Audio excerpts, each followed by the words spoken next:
George's Marvellous Medicine, Chapter 1. There's no Chapter 1 or 2, it's just written as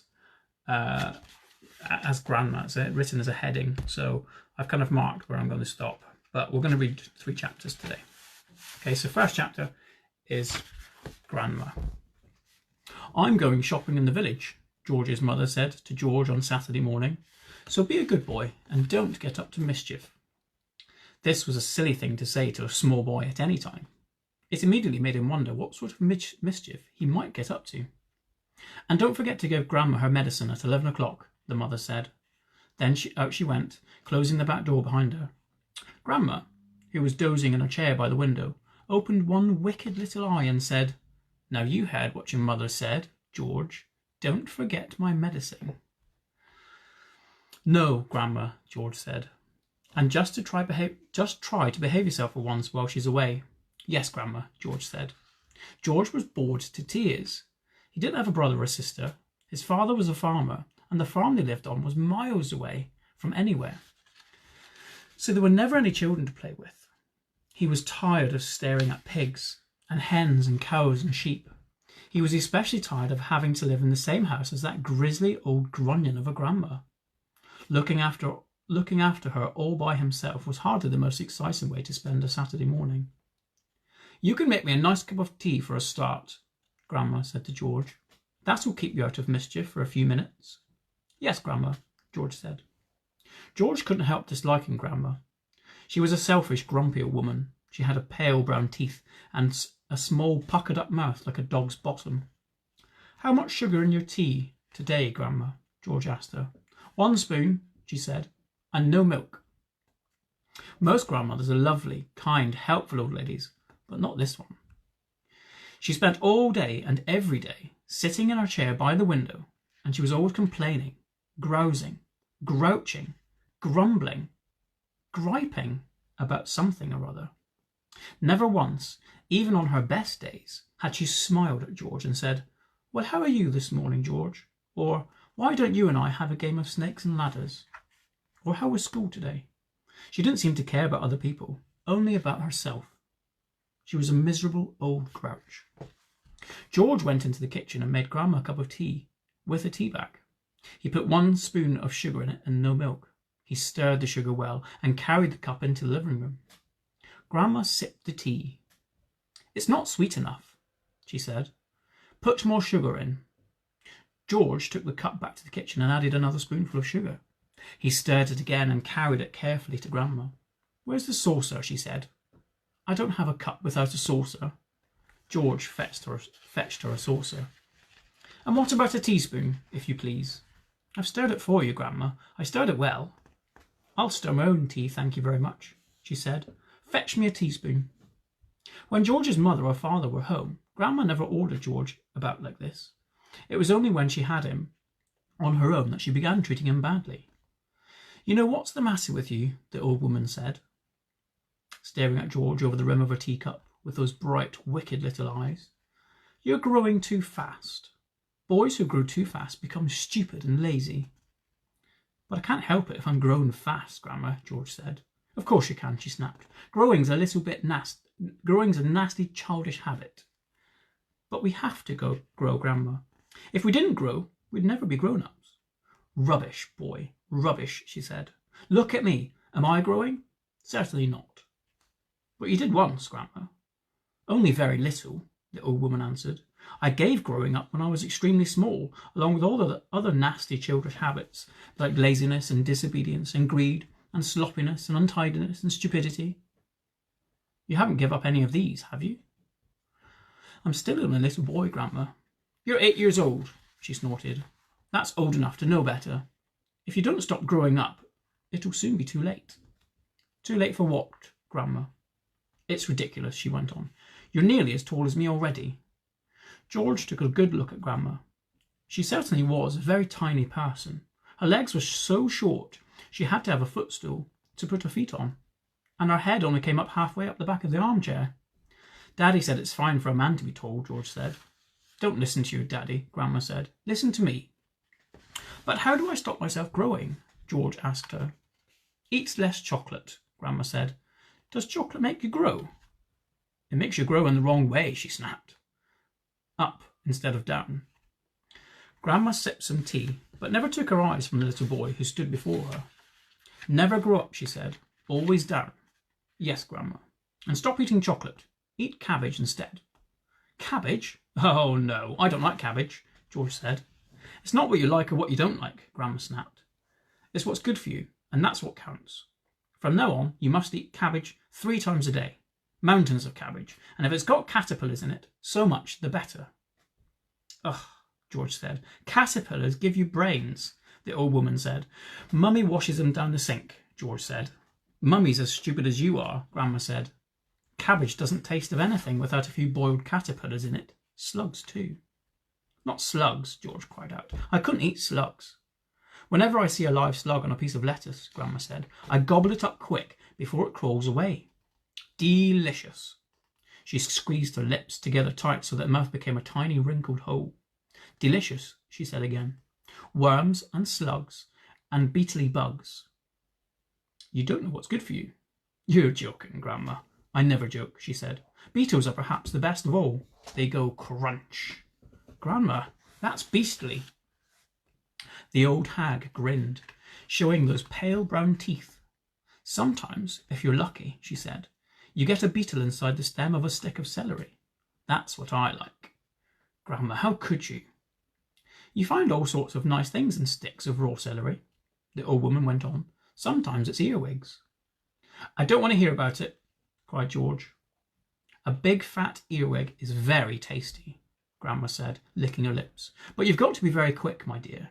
When you put one of those in your mouth, it has a pair of sharp nippers on its back end, and if it grabs your tongue with those, it never lets go. So you've got to bite the earwig first. Chop, chop, before it bites you. George started edging towards the door. He wanted to get as far away as possible from this filthy old woman. You're trying to get away from me, aren't you? She said, pointing a finger straight at George's face. You're trying to get away from Grandma. Little George stood by the door, staring at the old hag in the chair. She stared back at him. Could it be, George wondered, that she was only a witch? He had always thought witches were only in fairy tales, but now he wasn't so sure. Come closer to me, little boy, she said, beckoning him over with a horny finger. Come closer to me and I will tell you the secrets. George didn't move. Grandma didn't move either. I know a great many secrets, she said, and suddenly she smiled. It was a thin, icy smile, the kind a snake might make before it bites you. Come over here to Grandma, and she'll whisper secrets to you. George took a step backwards, edging closer to the door. You mustn't be frightened of your old Grandma, she said, smiling that icy smile. George took another step backwards. Some of us, she said, and all at once she was leaning forward in her chair and whispering in a throaty sort of voice George had never heard used before. Some of us, she said, have magic powers that can twist the creatures of this earth into wondrous shapes. A tiny jingle of electricity flashed down the length of George's spine. He began to feel frightened. Some of us, the old woman went on, have fire on our tongues and sparks in our bellies and wizardry in the tips of our fingers. Some of us know the secrets that would make your hair stand up on end and your eyes pop out of their sockets. George wanted to run away, but his feet seemed stuck to the floor. We know how to make your nails drop off and teeth grow out of your fingers instead. George began to tremble. It was a face that frightened him most of all, the frosty smile, the brilliant, unblinking eyes. We know how you have to wake up in the morning with a long tail coming out behind you. Grandma, he cried out, stop! We know secrets, my dear, about dark places where dark things live and squirm and slither all over each other. George made a dive for the door. It doesn't matter how far you run, he heard her saying. You won't ever get away. George ran into the kitchen, slamming the door behind him. Chapter 2. The Marvellous Plan. George sat down at the table in the kitchen. He was shaking a little.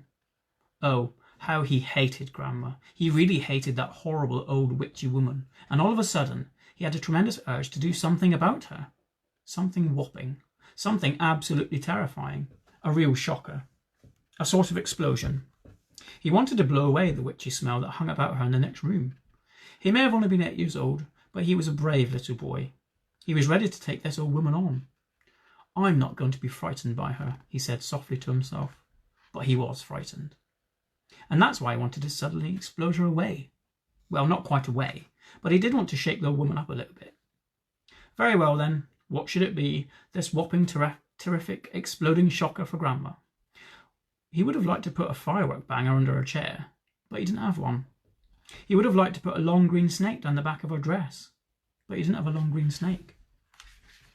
He would have liked to put 6 big black rats in the room with her and lock the door, but he didn't have 6 big black rats. As George sat there pondering this interesting problem, his eye fell upon the bottle of Grandma's brown medicine standing on the sideboard. Rotten stuff it seemed to be. 4 times a day a large spoonful of it was shovelled into her mouth, and it didn't do her the slightest bit of good. She was always just as horrid after she had had it as she had been before. The whole point of medicine surely was to make a person better. If it didn't do that, then it was quite useless. So-ho, thought George suddenly. Aha! Oh hum!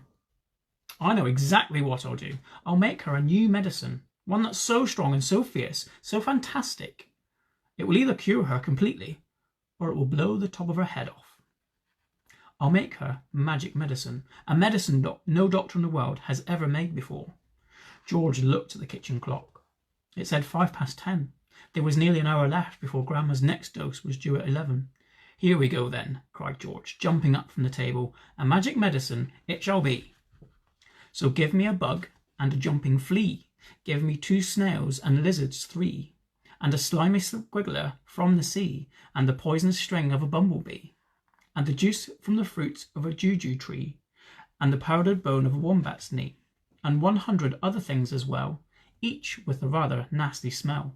I'll stir them up, I'll boil them along, a mixture tough, a mixture strong, and then, hey-ho, and down it goes, a nice big spoonful, hold your nose. Just gulp it down and have no fear. How do you like it, Granny dear?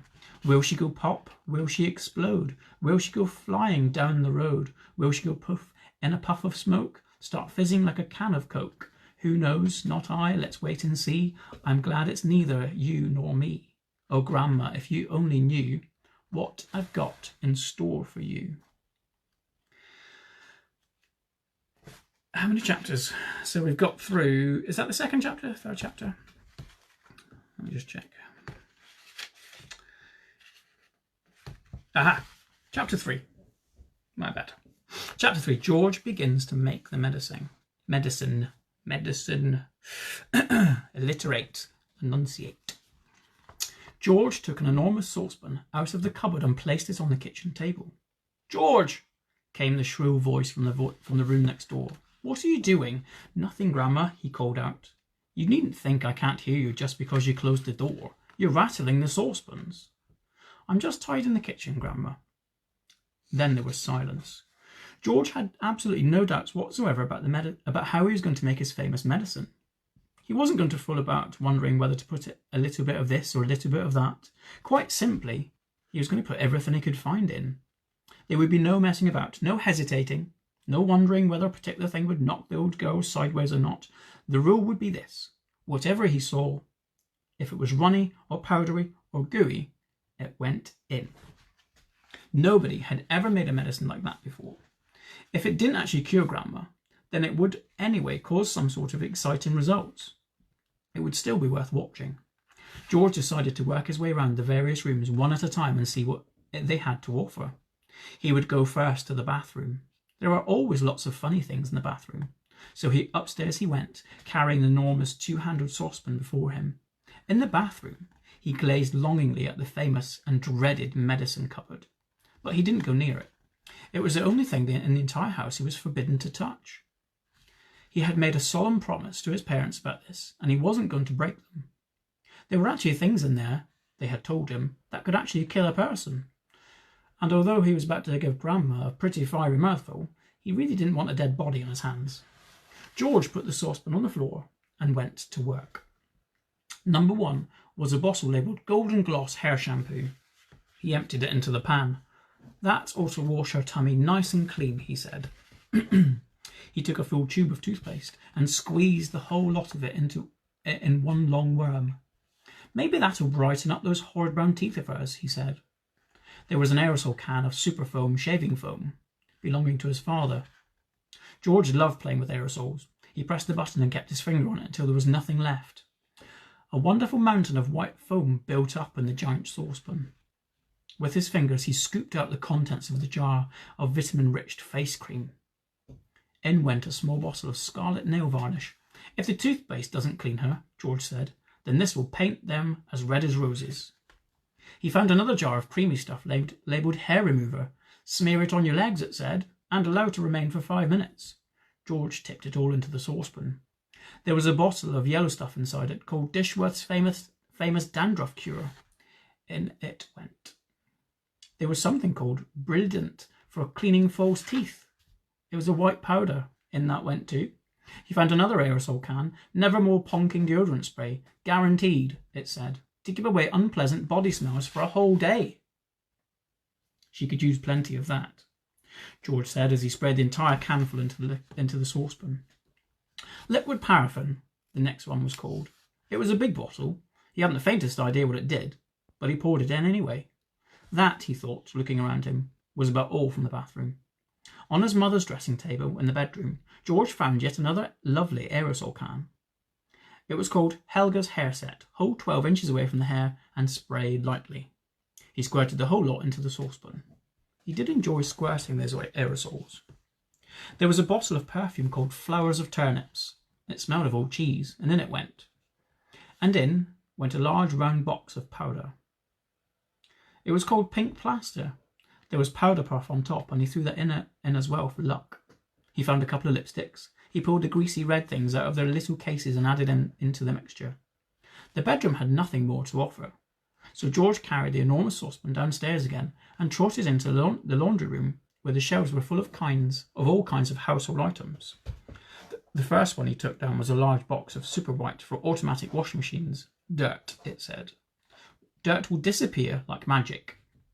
George didn't know whether Grandma was automatic or not, but she was certainly a dirty old woman, so she better have it all, he said, tipping the whole box full.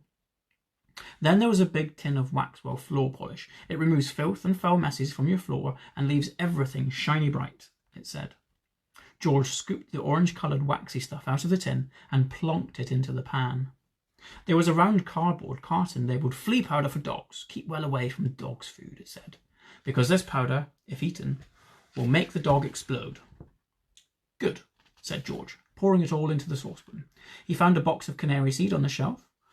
Perhaps it'll make the old birds sing, he said, and in it went. Next, George explored the box with shoe-cleaning materials, brushes and tins and dusters. Well now, he thought, Grandma's medicine is brown, so my medicine must also be brown. Or she'll smell like a rat. She'll smell a rat. The way to colour it, he decided, would be with brown shoe polish. The large tin he chose was labelled Dark Tan. Splendid. He scooped it all out with an old spoon and plopped it into the pan. He would stir it up later. On his way back to the garden, George saw a bottle of gin standing on the sideboard. Grandma was very fond of gin. She was allowed to have a small nip of it every evening. Now he would give her a treat. He would pour the whole bottle in. He did. Back in the garden, George put a huge saucepan on the table and went over to the cupboard that served as a larder. The shelves were bulging with bottles and jars of every shot. He chose the following and emptied them one by one into the saucepan. A tin of curry powder, a tin of mustard powder, a bottle of extra hot chili sauce, a tin of black peppercorns, a bottle of horseradish sauce. There, he said aloud, that should do it. George, came the screechy voice from the next room. Who are you talking to in there? What are you up to? Nothing, Grandma. Honestly, absolutely nothing, he called back. Is it time for my medicine yet? No, Grandma, not for about half an hour. Well, just see you don't forget it. I won't, Grandma, George answered. I promise I won't. And there we have it.